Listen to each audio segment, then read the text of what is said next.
Delegado do caso Marielle foi espionado no governo Bolsonaro. A Controladoria Geral da União conseguiu recuperar arquivos de atividades da ABIN que revelam que o órgão espionou ilegalmente o delegado Daniel Rosa, da Polícia Civil do Rio de Janeiro, responsável pelas investigações dos casos dos assassinatos da vereadora Marielle Franco e de seu motorista Anderson Gomes. As informações relacionadas ao escândalo da chamada ABIN paralela, cujo principal suspeito de operar é o filho 02 do Bolsonaro, o Carluxo, são do jornal O Globo.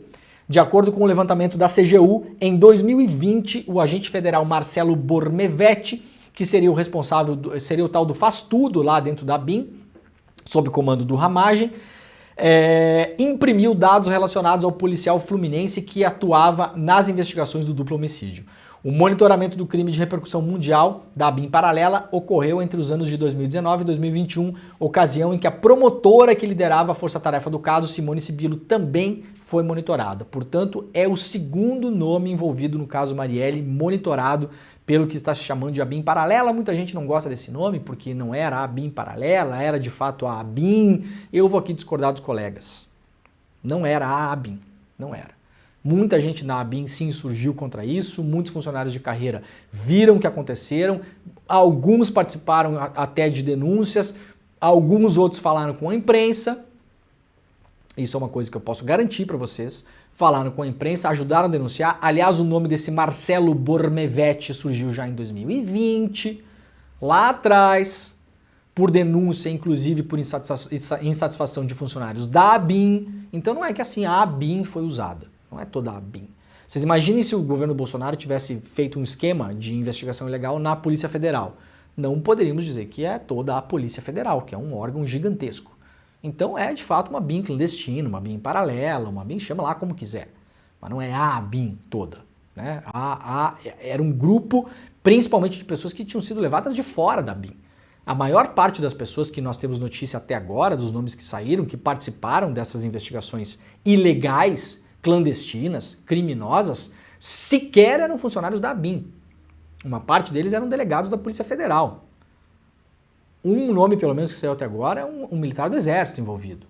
E os agentes da ABIN que eram usados para fazer esse serviço sujo, pelo que nós vimos na semana passada, divulgado pela imprensa, eram geralmente novatos, que recém tinham entrado na ABIN. Então a pessoa entra lá, não sabe muito bem se tem que fazer, se não tem, acabou de chegar no emprego, não sabe para quem recorrer, não tem poder lá dentro também. Os funcionários mais experientes, no geral, não eram usados. Então, segunda pessoa monitorada pela ABIN paralela do caso Marielle. A ver por quê. A ver por quê. Nós tivemos aí o nome do mandante que circulou 2 semanas atrás pela imprensa. Domingos Brazão. Seria um dos mandantes. Resta saber que nível de mandante é esse. O mandante pode ser o cara que contratou o assassinato. O nome disso não necessariamente é mandante, tá, gente? O cara que contratou o assassinato pode não ser o mandante. Porque sempre pode ter um mandante mandando no mandante.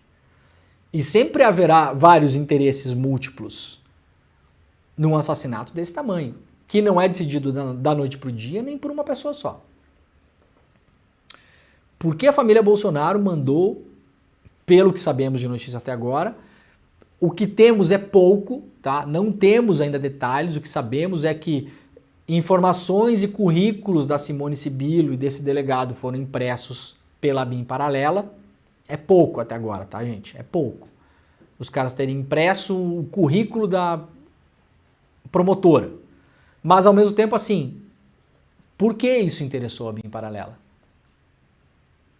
Por que esse sistema de investigação ilegal, criminoso, ilegítimo, que rodou dentro da ABIN, por pessoas que foram levadas para lá? Para fazer isso, onde já lemos na cautelar do ministro Alexandre de Moraes, estavam lá fazendo 2 tipos de serviço. O primeiro, levantando informações para proteger a família Bolsonaro, por exemplo, de acusações na justiça.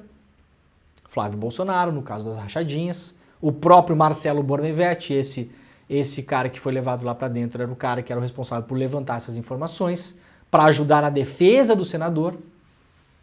E a segunda coisa, produzir dossiês, segundo a cautelar do Alexandre de Moraes, para divulgar na internet. em forma de dossiê, de fake news, de mentira, para produzir difamação e destruição de reputações. Porque o interesse na promotora e no delegado do caso Marielle. Se a família Bolsonaro sempre sustentou que não tem absolutamente nada a ver com isso. Fica a dúvida no ar, interrogação, vamos ver aonde vai dar esse negócio.